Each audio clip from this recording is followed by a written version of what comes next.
Alright guys, so hopefully you watched my last tutorial, number 68, and now you're watching the 69th tutorial, and in this tutorial we're going to be finishing up the program that, well, I don't know if we're going to be finishing it, but we're going to be continuing the program that we started in the last tutorial. So in the last tutorial what we did is we basically built the main functionality for our program. The only thing that we didn't do is handle the other items except for 4. So I already told you guys that what this loop does is it tests this variable what they want, and if it's equal to 1 it should print out the plain items. If it's equal to 2 it should print out the helpful items. If they enter the number 3 then it should print out the items that are harmful to the character. So what we want to do is we want to test this what they want variable for 1, 2, or 3. Now what we can do is make a bunch of different if statements, but remember I told you guys, whenever you're testing a single variable for multiple values, it's better to use a switch statement. Now a switch statement takes one parameter, the variable, what they want, and it tests it against a bunch of different cases. So let's go ahead and finish this by, we need the curly braces right here, and inside the curly braces of the switch statement we write all those different cases. So we go ahead and we first write, in the case of 1, what do we want to do? And we're going to be wanting to display these items, and we can write all the code right here, but since we're going to be displaying the items multiple times, it's better to build a function later on. So let's go ahead and just, again, I didn't build this function yet, we're going to be building it later on, but let's go ahead and build a function called display items, and whenever we enter 1 we're going to pass in the parameter 1. Now display items, like I said, is going to be a function that takes one parameter. Depending on what parameter it takes, it knows what items to print out. So whenever we display items with the parameter 1, it's going to print out the plain items. So of course, remember we add break after every case so it doesn't go to the rest of the cases. And let me just go ahead and copy this 2 more times. So in the case of 2 and in the case of 3. So if what they want is equal to 2, then we want to display items with the parameter 2. If they enter 3, that means that they want to print out the harmful items, so we'll go ahead and write a function display items that takes the parameter 3. Now check it out. This main function is done completely. We don't have to do anything else to this main function. The only thing we have to do is build this display items function. Pretty cool, huh? So let me go ahead and come down here, and the first thing, like I said, that I like to do whenever I'm building a function is add a comment. Now I'll just go ahead and put display items function.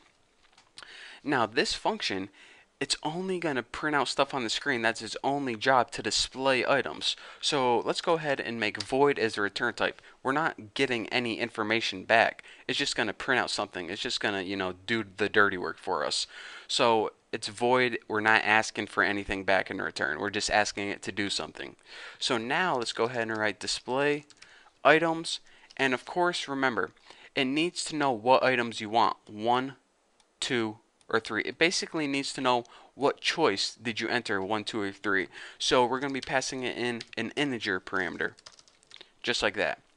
Now, well, the first thing I want to do before I continue is go ahead and prototype my function. And remember, to prototype your function one last time, go ahead and copy the header and paste it right above your main. And the reason we prototype functions one more time is because whenever we come across it right here in our main program, it knows that it's a function that we made later on right down there. Hopefully you guys watched my series before and you should know that. But anyways, let's go ahead and build this display items function. So the very first thing that we need to do is we need to have access to that file where all the items are. And remember, this is the file right here with all the items in it, and whatever this is, the effect of energy on our character or whatever.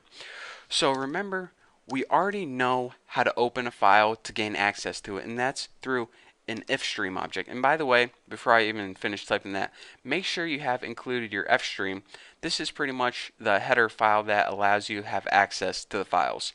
So in order to read information from a file, we need to make an if stream object. And just go ahead and name your object, objects file. By the way, I named this file objects, so that's why I'm naming this objects file. And of course, we can put this on two different lines, but it takes the optional constructor of what file do you want to associate this object to. And we want to associate this object with a objects.text file. That's the text file that I just showed you guys. Now after this, we need to make two variables. The first variable is going to store the name of the object, and the second variable is going to store, the power or the energy, whatever you want to call this thing. I'll call it power. So the first variable is going to be a string variable, and it's going to store the name of the object. The next variable is going to be a double variable, and this is going to store the power of the object. So now what we can do is, the first thing we want to test is what choice did they enter. So we're going to be making a bunch of different if statements. We can make a switch statement, but I think if will look a little bit neater. So we'll say, alright, if the choice they entered, which is X, is equal to 1, then check it out. That means that they want to display the plain items. In other words, they want to display the items that has 0 effect on our character. So if the choice they entered is equal to 1, what do we want to do? Well, we want to go ahead and first, here's what we're going to do. We're going to loop through each object. We're going to loop through this one, then this one, then this one, then this one. Each time we loop through, we're going to want to check if the power is equal to 0. If the power is equal to 0, then we're going to want to go ahead and print it out. So it's going to say, alright, loop through this one, print it out. Loop through this one, don't print it out, don't print it out, print it out, print it out, So that's what it's basically going to do. So the first thing we need to do is loop through each object. And in order to do that, if you remember from, let's see, I want to say 2 tutorials ago, we can just go ahead and make a while loop. And in this while loop, just go ahead and write, come on, there we go. I was waiting for it to pop up. Go ahead and write your object file, and then go ahead and we're going to store the first thing in name, and we're going to store the second thing in power. And this is going to loop through as long as your file is open. So it's going to say, alright, loop through the first thing, store it in name, and store it in power. So now what we want to do is we want to check, alright, whenever you loop through an item and the power is equal to, I'll just go ahead, I don't want to add that space. If the power is equal to 0, then go ahead and print it out. So cout name of the object, and then we'll just go ahead and add a little space, and then the power, and then we'll go ahead and end that line. So basically we're going to be looping through this whole file. Whenever it gets to an item where the power is equal to 0, print it out on the screen. Now let's go ahead and copy this 2 more times,